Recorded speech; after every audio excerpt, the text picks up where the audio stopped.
Hey, Pray. Tom is away, so the mice can come out to play. And About damn time.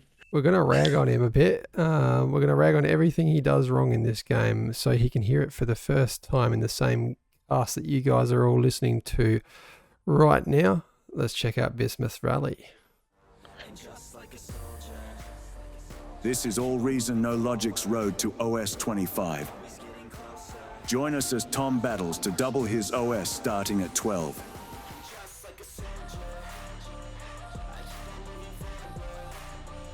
Hit subscribe and leave your comments and tips. To the battlefield commanders. He's been doing so well, I need to tear him apart, otherwise he'll think he's doing better than he actually is. You're worried about him. It's not just because I'm jealous that he's on a winning streak. Actually, how many is it up to for him? It's quite a few. It's quite a few now, which is not ideal. I think this is just a show of the fact that he played versus AIs and a few unranked games for over a year before getting into the real consistency of ranked games. And that's why he's probably somewhat unbalancing the lobbies. But at 18 OS now, he's probably more fitting into where he should be. Not to mention, on the King of the Hills games, those are quite the macro and micro intensive. And they're not representative of PvP, but they definitely give you a good hard go. Yeah, what he's really doing is getting really good experience of scaling eco, which you have to do in those King of the Hill games. Check them out. They're on Sundays, people. We've got a video that gets released every Sunday, as well as hosting that week's games. I think one of the defining factors that goes into Tank Tom's win streak so far is something that we discovered in my road to 25. It's all about that early aggression. Players at this level have not got the micro or macro experience to deal with getting units in their base very early on, and if you set your opponent back, then you end up in a good position for quite a while, and hopefully you can turn that into a victory. It does slow you down very fractionally, but so long as the damage you do is good enough, then you're in a good enough position. First criticism, he went into some pawns. I would have just gone straight into ticks because the Bisthmus is so wide that it takes so long to get across. And he needs to scout who he's against. If you look at your bottom right of the screen, not a low OS, it's a high OS, but one chevron. So you just know that there's a bit of inexperience there, maybe getting to that 20 OS due to being carried by teammates, or maybe they're just really good at RTSs, maybe coming from something like FAF or Supreme Commander. I know my experience in StarCraft certainly helped me early days, but this is a very different beast. Instead of having to worry about expansions and defending your mineral line, you have to make sure that you've got map control for all those mexes and you balance your build power. Yeah, no more Macarax if you were there for that. You got two players here with 5 chevrons, Tom and Thuckingdom. And they're up against two of the lower experienced players in the team. We can see Tom now getting in with that usual early aggression he's got. So hopefully he keeps that on for the whole game. You can just once your opponent's taken a hit, gets there. Once your opponent's taken a hit, if you can't get back in because of things like LLTs, then give it a go going into someone else's base. And there we do have a tick that is getting into the base. But it does look like a unit's come out just in time to deal with it. He could have quite easily microed that on a fight command to stay on that side of the wind, or hovered around the outside of the mechs and use the actual mechs itself for the pawn to not have line of sight of the unit. Ticks are faster than the pawns, so you can manage to move them around and stay outside of that ring of attack. You'll never be able to kill the pawn, but should be able to get good damage in. But these two pawns have managed to take out their opposition and now making their way through and ravaging the base. Yeah, good separation. You can see taking out these two efficiently, getting way too close to that wind and the explosion. Got to decide what you want to hit right here, and I say the wind is the target. But unfortunately, only grabbing one extra because of a little bit of time on the lab, a little bit of time on the builder. But if this one can stay hidden somewhere, then he could be brought back into the mix, and there was another one that was available but has been taken out by those whistlers. So a little bit of early damage, 2 mexes and a couple of wind is not bad. I would trade that easily for a pawn or two, but not ideal. He's going to try Definitely and get more a little damage bit could have been done. He's still got this one pawn, so hopefully it does get some damage. There is an LLT there. He's probably not going to get vision of that straight away. What he has done, looking at the top of the screen, not so much the gameplay, is that energy is very miss micro and dead. Energy has been far exceeding the mass, and he does what here's a big criticism of Tom, and this is simply the difference between 20 OS and 25 OS. It's macro scaling properly. Something Tom does is he drops down bulk mexes, so he'll do these. I wouldn't be surprised if he drops another bunch down in a while when he's got an excess metal, rather than scaling it evenly. And I'll give you an easy tip for a build that I sometimes use to take you up those few S points higher, and that is if you just get a T1 builder which has bugger all build power, only 80 build power, take it outside the range of any construction turrets and just build the wind farm out the back, essentially, whilst you build wind within the range of a construction turret, and that'll build the wind in the construction turret's range fast enough that you're not outscaling, if you know what I mean. That was pretty average explanation, actually. That was a terrible explanation. Build your wind within range of a build turret, and build your energy converters outside of the range of the build turret, and they should match up reasonably nicely, and you won't end up in the situation right here where 5 energy converters were put down, which delayed the construction turret. Does look like Tank Tom going into advanced solars for that consistency. Definitely an argument to go one way or the other, but on a map like this with a 0 energy, I'd definitely consider a couple of them at least. Tank Tom bringing his units forward now. They were sitting in the base for a little while, so they were a little bit out of position. Got to jump in there and get those waypoints just right so that you can match up with the opponents and try and take favorable trades. If you have a couple extra units to help an ally with and you can make a favorable engagement, it certainly can lead to cascading changes throughout the map. Just looking at the other end of the map, and the two highest OS players on each team up against each other, and Red in a commanding geographic position right now. Let's keep Red does have the commanding. Yeah. Red does have the commanding position, but their comm is incredibly exposed. And what do they have coming up behind this? They're actually on approximately the equal mexes. There seems to have been quite a lot of combat back towards the red side of things, and it is going to be tanks against bots with a good defensive position. This definitely does give 2 extra mexes to the red player, but we'll see whether that turns into anything, especially with these LLTs going down and some potential space coming in. I think red might be a little bit overexposed here and might be ripe for a push back. But remember, with a lanes match, you do have to consider where your allies are at any given time, because if a lane spills into yours, it can mean big trouble. Tom doing his usual, very consistent aggression always through the game, and that's where his probably biggest strength is that T1 aggression. So doing as good as ever. He's using this rocket bot just to take out the sentry here, which is going to be helping his purple neighbor get around and get through. Looks like we've found a leak here.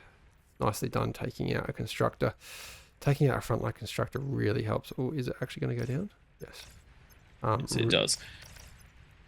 Really helps with stopping that aggression on the front line. No chance of her gauntlet going up here now.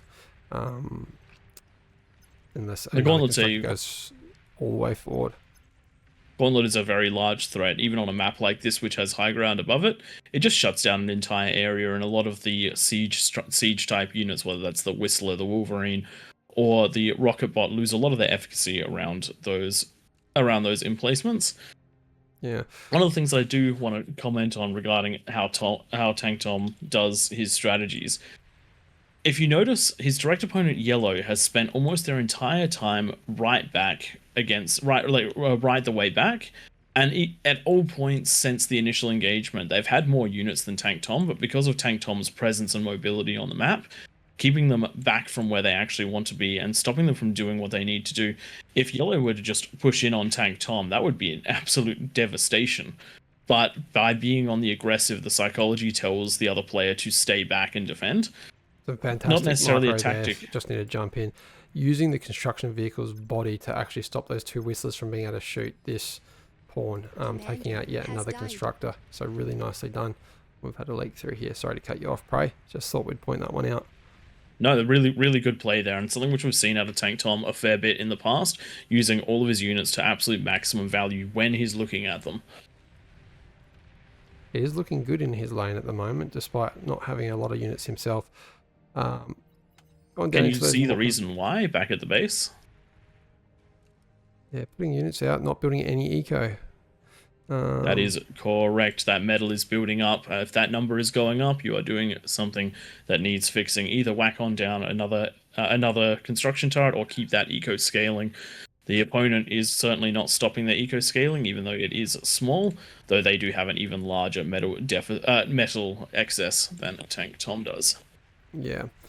The Kingdom doing quite well with their scaling already up to Tech 2, so I reckon that could spell doom for these players here. There is no Tech 2 coming out of these top lanes.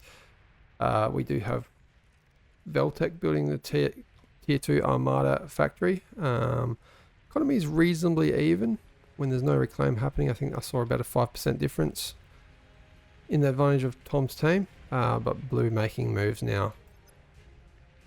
And that's the equal economy is what you'd expect on a lanes map. It's very hard to get a big edge at 10 minutes when everyone has to be on the front line.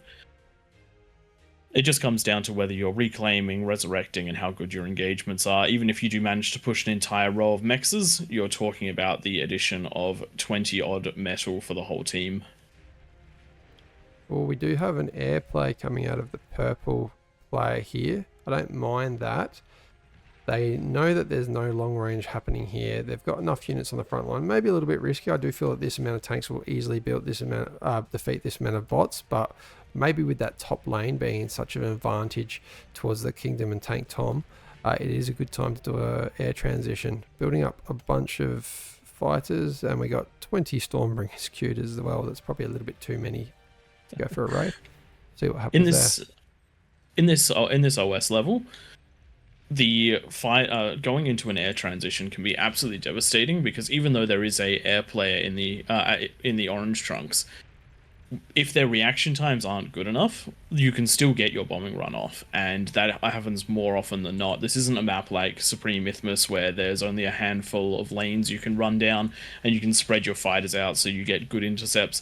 No, this is a map where if you try and get too close to the front, you're going to end up shot down by whistlers and similar.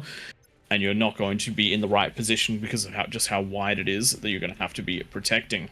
Look how much damage these Quakers do. So the Spy player going straight into these Quakers. Hopefully they don't get rushed. Plenty of pork around here to hopefully keep this back. But those Quakers just took out Whistlers, one-shotting them. And they're doing these maces in a couple shots. Really nice. The yellow player reacting as well as they possibly can, unless they wanted to go on the massive defensive. With those Quakers, that's essentially a force that is unstoppable by tier 1, unless you manage to get it while you're on mass, but they didn't spread their units out enough, so those Quaker shots got the absolute maximum value they could possibly get through most of that engagement.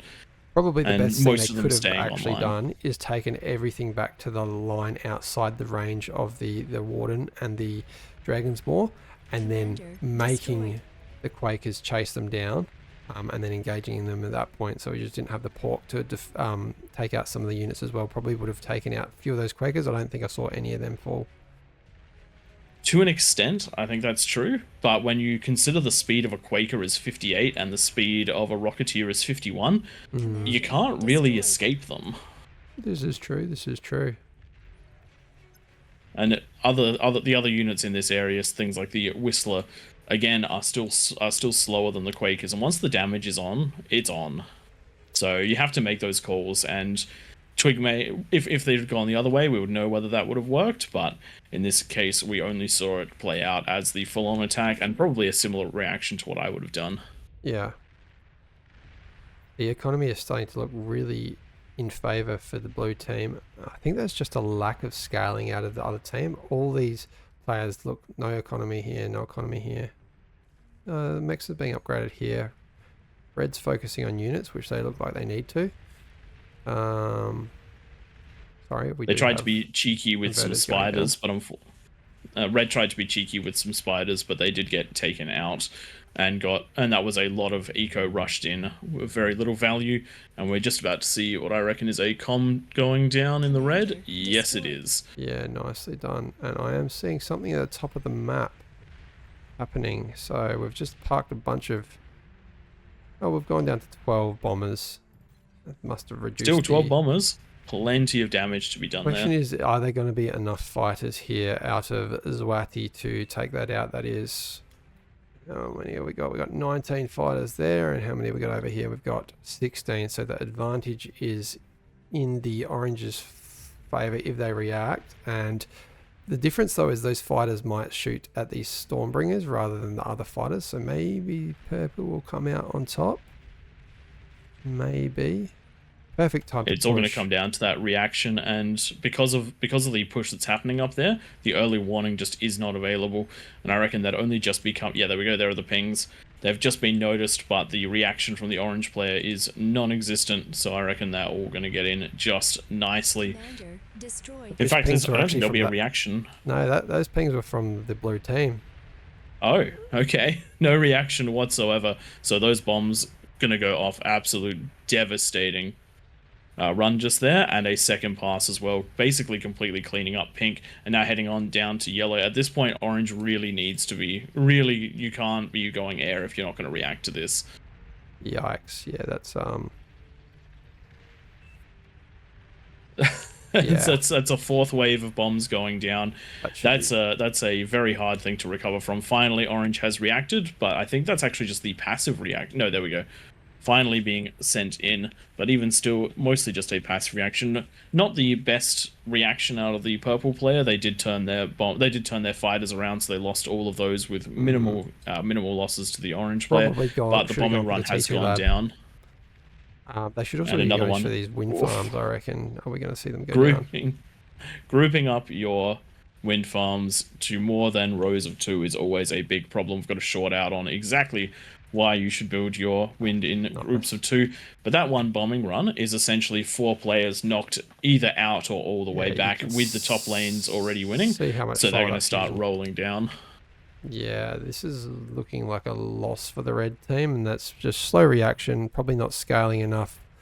And these 2 players here still going into their fusions. I'd honestly be just letting them deteriorate, getting some wind back up and getting units out as quick as possible.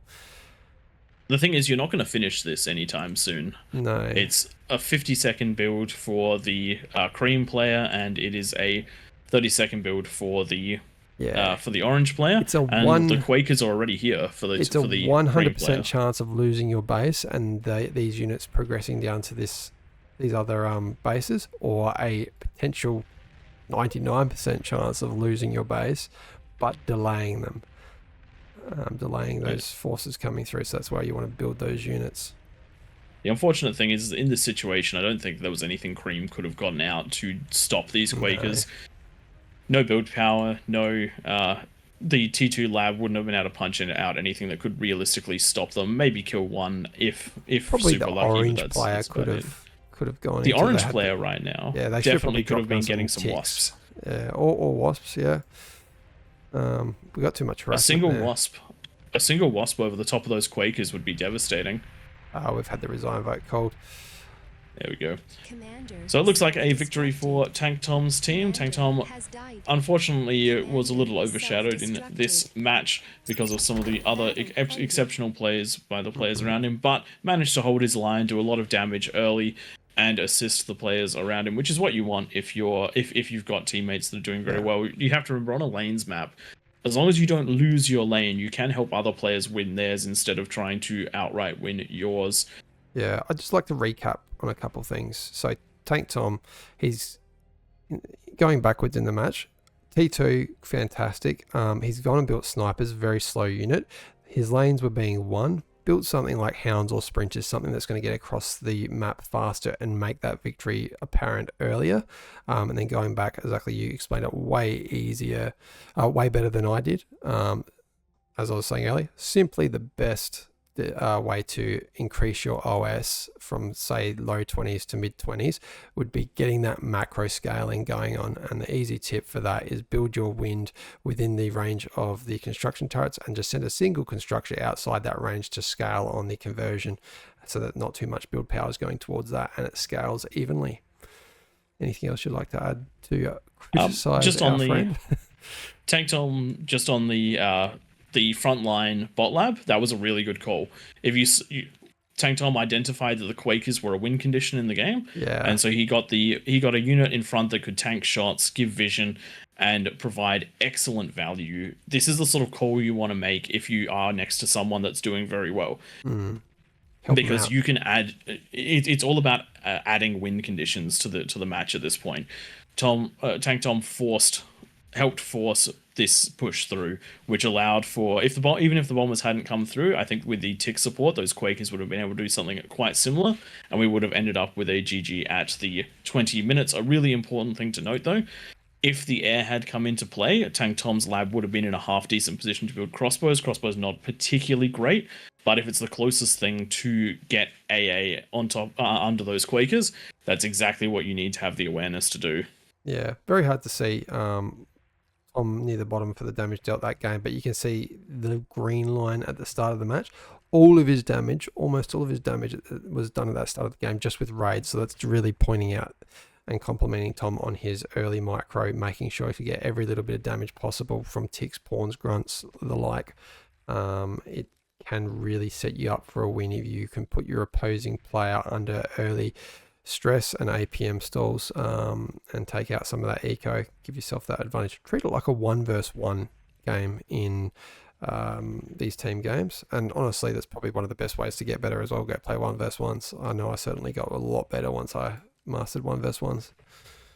Yeah, if you can, jump into the comments and talk about all the bad things we said about Tank Tom. Make them up, do whatever you want, make us sound like terrible people in the comments. Make him think that this video is absolutely horrifying to watch. Also, please do leave a like, subscribe, jump on the Discord, all that good stuff. We stream Wednesdays and Sundays. King of the Hill on Sundays. Hope to see you there. Thanks everyone for joining us, and we will catch you next time.